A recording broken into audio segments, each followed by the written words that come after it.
مساء الخير، معاكم هشام أسامة، والنهارده فيديو جديد هنتعلم فيه ازاي تقدر ان انت تحمي جهازك وتحمي بياناتك من اي اختراق او فيروس يقدر يوصل لك عن طريق الفلاشة او عن طريق السي دي، ومن غير اي تعقيدات وبامر بسيط جدا على ويندوز. هنتعلم مع بعض ازاي نقفل ونفتح ونتحكم في مداخل ومخارج اليو اس بي لو لاستخدامك الشخصي او لاستخدام الشركات. هيهمك اول الفيديو ده. تعالوا نجرب ونشوف.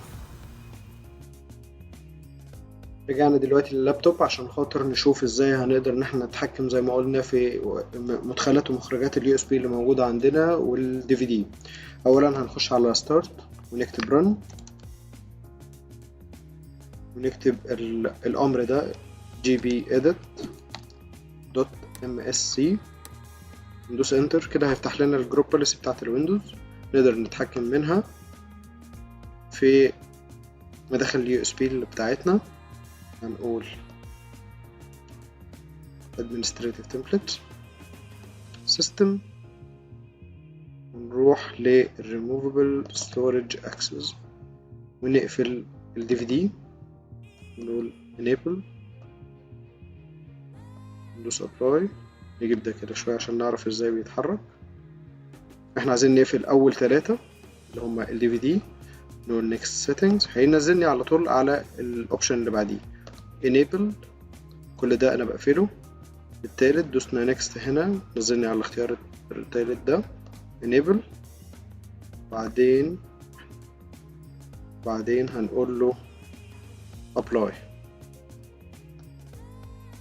كده احنا قفلنا ال DVD، بحيث لو اي حد جاب سيدها وعايز ينسخ اي بيانات او داتا او جايب حاجة infected او عليها فيروس او حاجة، مش هيقدر ان هو يفتح من عن طريق ال DVD. هنعمل نفس الكلام عن طريق ال USB. هنروح لل removable disks ونعمل enable next، برضو اول 3 next enable، ونروح عند اخر واحدة ندوس اوكي. كده احنا قفلنا ال3 الخاصين باليو اس بي وال3 الخاصين بالدي في دي. خلصنا احنا كده الفقرة بتاعت الكمبيوتر كونفيجريشن. نروح لليوزر بقى، نفس الكلام system removable storage access، ونقفل الاتنين بتوع ال DVD enable next enable، ونعمل apply لان هما 2 هنا بس مش 3. اوكي، نفس الكلام هنا removable disks ده ال USB، هندوس enable next enable next اوكي. كده احنا قفلنا ال CD وال USB على اليوزر configuration. نقفل ده.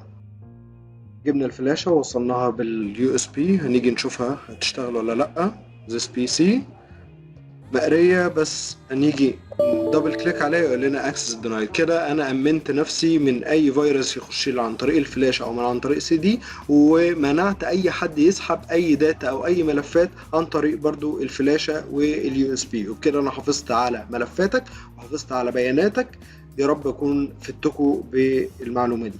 عن طريق الامر ده قدرنا كده نسيطر على مداخل ومخارج اليو اس بي والدي في دي اللي موجوده في جهازك، لو كان لابتوب او جهاز بي سي، وخصوصا لو الموضوع في شركات لحمايه بياناتك.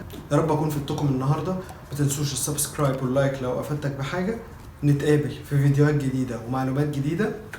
سلام.